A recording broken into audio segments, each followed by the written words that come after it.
désormais sur la radio de l'Évangile, les cours bibliques par correspondance. Une émission de Média Service Diffusion MSD tous les mardis de 9h30 à 10h.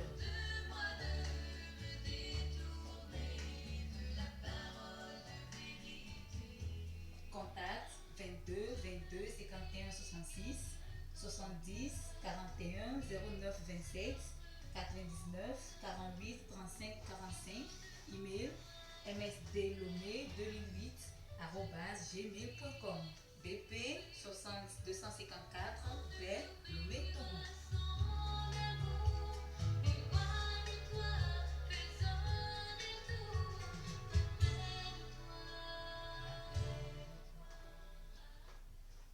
Mido Benami, Obito Dolao,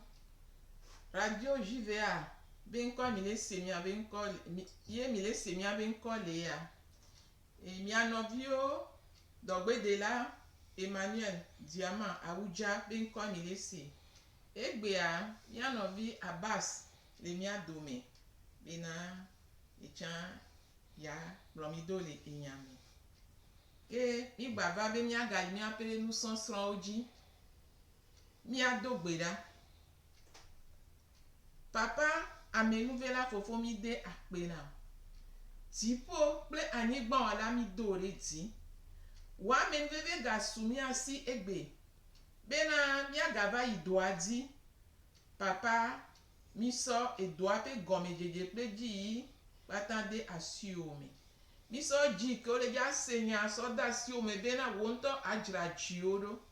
E wonto ananu gome sese nyueto o. Gbogbo kokwe wonto va plomi do va hodo awo to mi aji. Bena nuke o gbado bena awo na vi o egbela. Na ko wonko kokwe lanti. Papa mi ga so monudo la pata da siome. E mo pata da siome. Bena wonto ava ho anino. Bubuna onko le Yesu Kristo ben come. Amen. Amen. Enyo tojina lao agbleme olea. Kondi olea. Dome olea. Evume olea. Maune yirami. Gbogbo rento. Be nyawo miape tose no. Gbogbo kokwento ne huntone ni. Nyase nushiko mi jagbra egbea. Na ochacha patale me. Mi le punpo kuro vosa me pli. Igbon ni sova ibe vosa me pli ani fisike osubona maule alo abosanle vosa me pli emalo akpave vosa me pli anko ono li pedu de chido bena fisiko osubona le ela teni mau tepe alo abosan tepe igbon be mau tepe egbele nbabla ye yameni mi ape gbedo ho me fisike Kristo to pe bonale pe subona mau pola vosa me plia elenko le tepesia e fisia olena alochanle mi pedu de shidobe na musike Yehowa ma wo nyinyela abosan kle ba gbasi yo chon owo na ipa akpa saga e mi gbon be na vosa me pli gbogboro la ni gbon loji mi yodo be nko ni mami gu sapate aholu yewe agbi bobo davodu togon peut nous sain au plat, on peut nous sain à guéo, tome on peut nous sain au couteau, que là, bobo to sous vossa me pli, que à mo denaklo, dena ndone, ma ou me dashi nous si audio. Et y'a ni mi kwe de chido bena, nous si on me gbela, eva rena, nous ka fukpepe, ble ayadudu, vana, didi me oji. E gbela, nyaba ye di kudo, mbabla, nkeni mbabla. Mbabla ni obagbon lebe esodudu nyama me fe nya duzo alo dukon aduzo pakple gbogbon ade maucha do mbabla akpa vedare mbabla gbanto ni mbabla hohoa keni mo sekle dukon ola oduzo pakple mau vale mbabla ye yamela to Yesu Kristo bo humela mi duzo pakple mau ha va me didiwa abosan trechame akpasaga sona epe dukon bo ano duzo pakpriye wa blan pakpriye musia miske ma wo ni nunyela abosan wa wona ebe bubu sike ni na veve sese ple aduklu dudu na didimewo bi kpe do si do nubabla si ke nyi nubabla nyɔtɔ la enyi mawo ƒe nubabla si ke wɔ kpakple eƒe dukɔwo to eƒe enyasese kple eƒe sewo kple dzɔdzɔnyenye me. Mawo ƒe sea, mawo ƒe enya la ŋusẽ le eme bena esi ke mi ɖu zɔ kpakple Mawu la mi ɖo la wɔ ɖe eƒe enya dzi, miawɔ ɖe eƒe sewo dzi eye miage ɖe eƒe dzɔdzɔnyenye me. Vɔa nubabla si ke nye akpasaga la ya tɔkpe nyi bena Abosam tsa do se ne eƒe dzidzimewo kple ame sia ame ke subɔnɛ kple akpanye kple nutasese wola to le kpɔ ɖe nu bena ne woɖu zɔ kpakple ye la o ma to fufi le axome o, vɔa la to fufi le gbãdzi ala gbodzi ava ɖu le axome, o ma do afɔkpa o ma do awu o, sɔ nu ɖo kpla kɔ na amewo, ame ɖewo lea wodzalaga wodo azãkɔ na wo kudo funyafunya kple vevesesewo, eɖewo le abo be o ma ɖu amidzẽ vɔa la ɖu dekuya, o ma ɖu amakume vɔa la te ɖu gblẽ. Donc ese sia seŋu ale gbegbe bena ame gbogbo lea o ma te wɔ se sia gbe ɖeke gbe o, no kpe da sea dzi kpoa bikɔ Abosam miage ɖe akpata ɖeka me kpoa kple vevesese kple aɖewo ena be ame sugbɔ si ke bla nu kpa kple kuvodzuwo, wo bla nu kpa kple azevodzuwo, wo bla nu gbogbo le woƒe agbe me la, wo vo kpɔ gbe ɖeke gbe o. No kpɔ aƒe sia aƒe me si ke etrɔ le eye aƒea me tɔwo wo ɖu zɔ kpakple Mawu la o la kpɔ bena edzedzedzia enuwo me dena na wo blibo gbe ɖeke gbe o. Ame ɖewo lea wo ɖu zɔa to afã kaka me eye Abosam ƒe nutasese lea nya bena nu si ke la nyi enu nyuie no ɖui o la haya la kpɔ lãme la do me se na o. To se na ame ɖewo be wo ma ɖu atike sese ɖewo, edo se na be ame ɖewo le lã ɖewo le wo ma ɖui o, elabe ka do se na ame ɖewo be wo ma ɖu ha lã o, do se na ame ɖewo bena wo ma ɖu koklo lã o, do se na ame ɖewo be wo ma ɖu tɔme lã alo aƒume lã o, be nu ɖewo le ya ma ɖui o, ma ɖu nu ya leke o, ma wɔ nu ya leke o. Nu siawo nyi vitamine alo nunyame ke la na bena nakpɔ lãme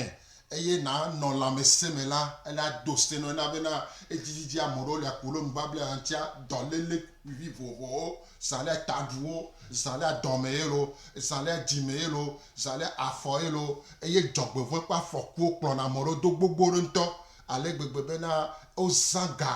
wozã ƒome be ga ya kaka womese nu ɖeke te gɔme o. Mawu ne ve mianu eye ne mi sɔ ye dzi la Mawu bla nu kpakple amegbetɔ le Biblia me.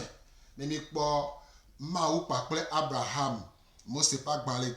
gbãtɔ etawuiatɔ̃ kpikpui adre sɔ yi la ame ade la ma hlẽ o ŋutɔ na ŋlɔe da ɖe. Mawu bla nu kpakple Abraham o la kpɔe le Mose ƒe agbalẽ gbãtɔ etawuiatɔ̃ bla kpikpui ame adre sɔ yi ɖe ame wuiadea li ahlẽ. Mawu bla nu kpakple Mesisedek o la kpɔe le Mose ƒe agbalẽ gbãtɔ etawuene kpikpui wuiadre sɔ yi ɖe blave. Mawu bla nu kpakple Isaac o la kpɔe le Mose ƒe agbalẽ gbãtɔ eta blavevɔade kpikpui blane blavevɔne taflɛtse blavevɔne sɔ yi blavevɔatɔ̃. Mawu bla nu kpakple Israel mi la kpɔe le Ezekiel ƒe agbalẽ tablatɔ̃ vɔade kpikpui blavevɔade sɔ yi ɖo blavevɔnyi. Mawu bla nu kpakple David mi la kpɔe le Somme blaasiɖeke vɔasiɖeke blaasiɖeke kple amasiɖeke la so kpikpui gbã sɔ yi ɖe amatɔ̃ la dzi. Yesu Kristo si ke ku le mía ta tsã la ebla nu kpakple eƒe nusrɔ̃viwo alo nusrɔ̃lawo míakpɔe le Korintitɔ ƒe agbalẽ gbã etawuiɖeka kpikpui blavevɔtɔ̃ sɔ yi ɖe blavevɔade. Mawu ƒe nubabla sia la ehena nyuie kple yaya vana na eƒe dukɔwo. Eva va ne me bena agbetɔ kple agbetɔ tsã woblana nu vɔa menyi nubabla bara enyo ele si xɔlɔ dzedze ene. Ame ɖewo le wodze xɔlɔ ale gbegbe bena ele si be wobla nu ene. Ni kpɔ David kple Jonathan. Mi la kpɔ le Samuel ƒe agbalẽ gbãtɔ eta 8 pipi ame 3 sɔ yi le ame 4. Egale me la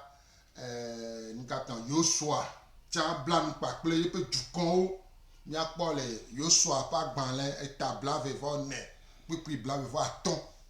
Agbetɔ tsa bla na nu kpe ɖe nɔvia voa enyi exɔlɔ dzedze. Menyi be susu ta bara le enyi o. Ne mi sɔ ye dzia abosam tsa bla nu kpakple yeƒe amewo. Eye ne mi kpɔe do desi doa nu sia nu si ke abosam kpe wɔna le anyigba dzi kpɔ la eye ƒe akpa sa gakpo ya ewɔna sɔ dona vevesese sɔ nana ayaɖuɖu eƒe dukɔwo ale gbegbe bena ne mi kpɔ do desi do la le ƒomea me alo le anyigba dzi amewo bla nu kpakple eku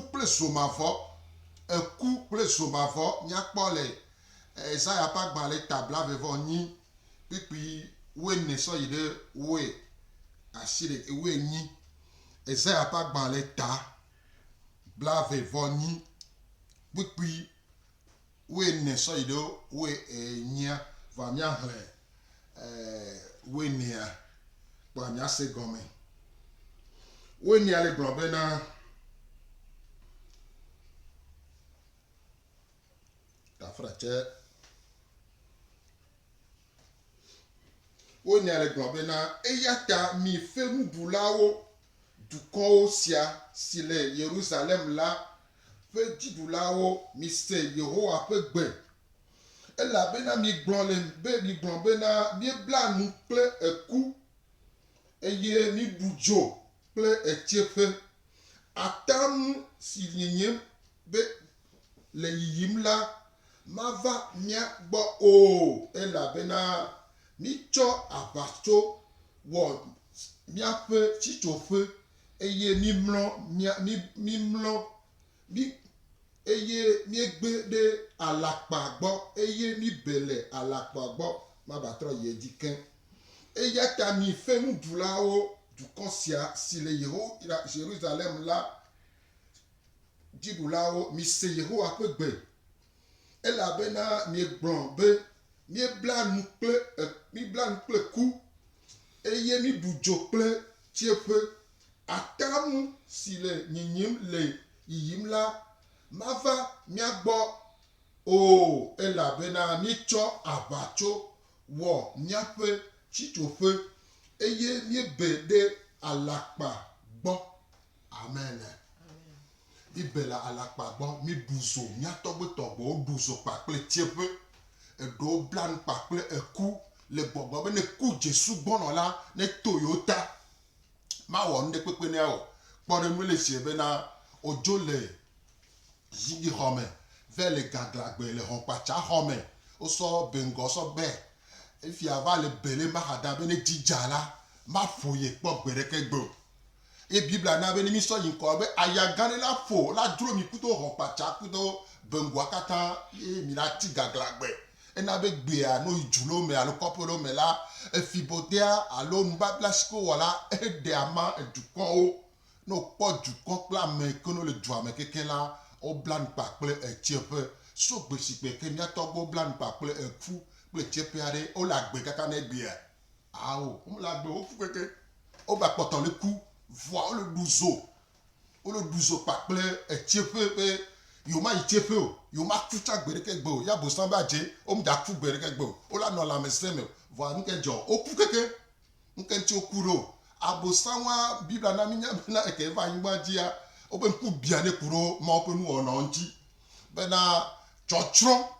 abosan yina na ame o na abosan yina kudo kotoku 100 ŋudza dzidzɔ dzadzɔ million ne mle asi wo kpɔ dɔn la awo la tsrɔ̃ ame ɖewo dza ɖa wa ame ɖewo zu nuwɔ do nɔ ame ɖewo le awo ku gbagba nɔ ame ɖewo le kplibɔ dzesiawo wa elabe va yina dzi bena ame ɖewo lea woɖu zoa kple etsisisi ame ɖewo le kɔtsi ɖe soɖabi me yewo ʋuʋui nyui ɖe yewo sɔ nu oɖu zo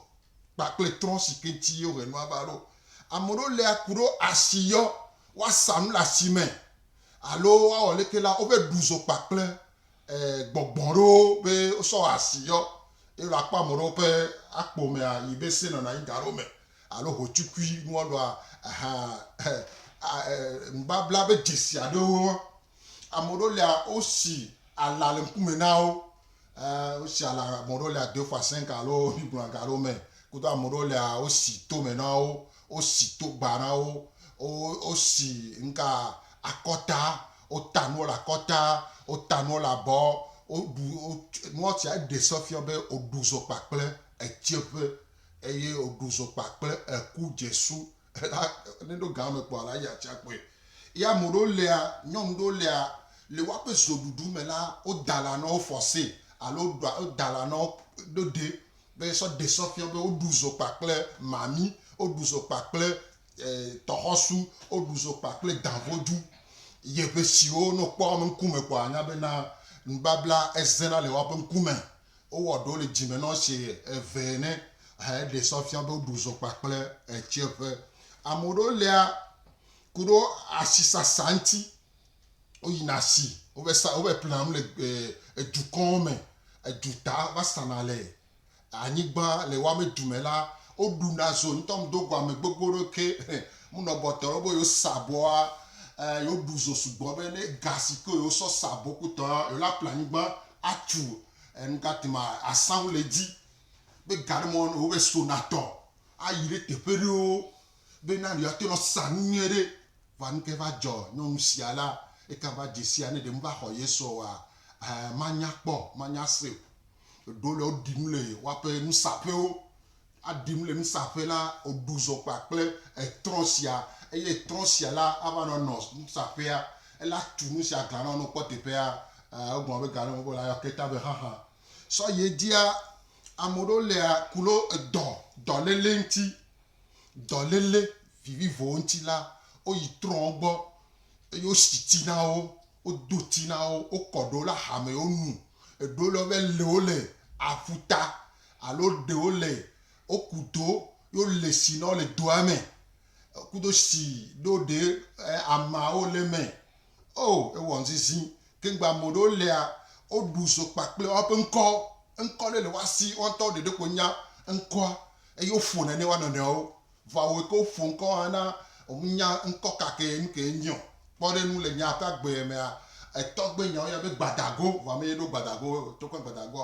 woyɔ be gbadago enyi soɖu ŋkɔ ne eka yi aʋagbɔ va ŋkɔ sia wofo na ne be gbadago ŋutɔ ɖo na tsi ne bena nukatema amigo wofo ŋkɔ nea egblɔ be amigo xami dɔka nyagbe nye le gblɔ vɔa nuke ahame kpo va kutsi sɔ ye dzia amewo lia wokɔ ŋkɔ ŋuti alo wobla nu kpakple abosaŋ kple ehu wosi wa nɔnɔ kɔ ɖe kɔpu me wokɔ soɖabi alo whisky le dzi alo aha sese le dzi wobli nyuie ɖe ye wosɔ nu le dzu eye woɖe se na wo ɖokui be ame sia ame si ke alo ame ke la gblɔ nya bubu wu enya ke wogblɔ la ela ku eye ame ɖewo lia wosɔ woaƒe nyɔnu nyenye alo nusu nyenye sɔ bla nue woma ba dzivi le anyigba dzi kpɔ gbe ɖeke gbe o woma ba no ɖe srɔ̃ tsã ma dzivi o eye ɖewo lia be ma ɖe srɔ̃ tsã de zoblo kase be ya ɖe srɔ̃a wola ge ɖe aya bubu me sɔ ye dzia ame sia ame si ke miakpɔ wobla nu kpakple etɔgɔn ƒe ŋusẽwo miakpɔ Ezaya ƒe agbalẽ ta 47 kpukpi gbã sɔ yi ɖe 15 mate hlẽ Ezaya ƒe agbalẽ ta 47 kpukpi gbã sɔ yi ɖe 15 eɖe sɔ fia be ame sia ame si ke wove le si na le tɔto alo savɔ kple sɔ yi ɖe aƒuta tɔgbawo etowo gbɔ yewo le si na le teƒe sia la eɖe sɔ fia be wobla nu kpakple tɔgɔme ŋusẽwo tɔxɔsu edavodu wobla nu kpakpli ame ɖewo lia asetɔwo alo wogblɔ ɖokui be woyɔna dɔ na me wodana agbeɖalawo wola be yewodza da agbe nɔ eye wole da agbe ga le mɔ la be wola le o fi si ko be le o le kpɔa wobla nu kpakple tɔgɔme ƒe ŋusẽwo eye halo le anyigba dzia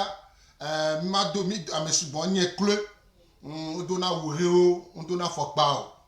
eya mesia me kene yi o fe wo kom le funu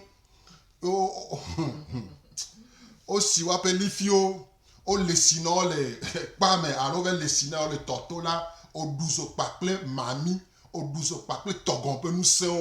e blano piti eye nu sami ko la wala yingba dia ma ke jeji na o gbogbo kokko ni pere ti o na se gan me amodo le a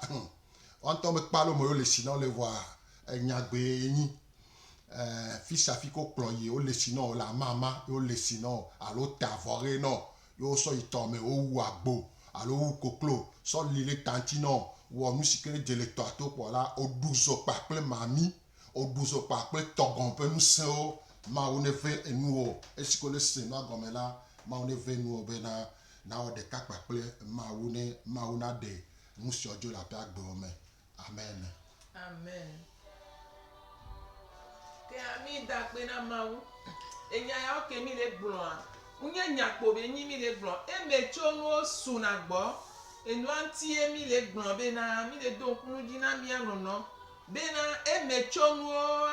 mi ate magate odo so mi ba gbe me o e gan be na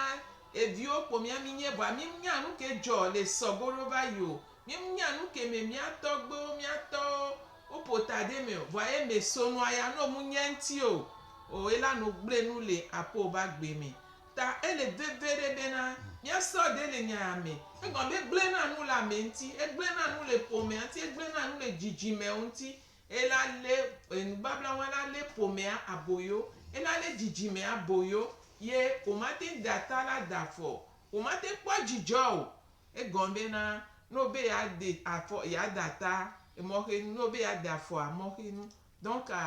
e ma une ve mi anu be na mi asenya ya me nwere ne mi ate so de le me mi asite e mi ate gbenu le ne be nya anti bribo be na mi aba gbe achan ne bazo vivi mi apo vivi sesele amen donc mi senene bo mi mana ni o aso alodo atami o mi do la jinya tepea e gan be nu babla won wa e alapa be nu ibeyin mi do la jinya tepea ne mi kede nya tepea ntia o mi ami maga chonri mi ami maga po mi maga nye duko si esi maje mu le si o mi ami la trozo si jejebe duko ye mi la po agbe ple agbele agbo soso mi e mi la yejia mi abe ku bibli pa correspondance a ele vevere et la perentio et gombena ku biblique par correspondance c'est l'étude de la Bible.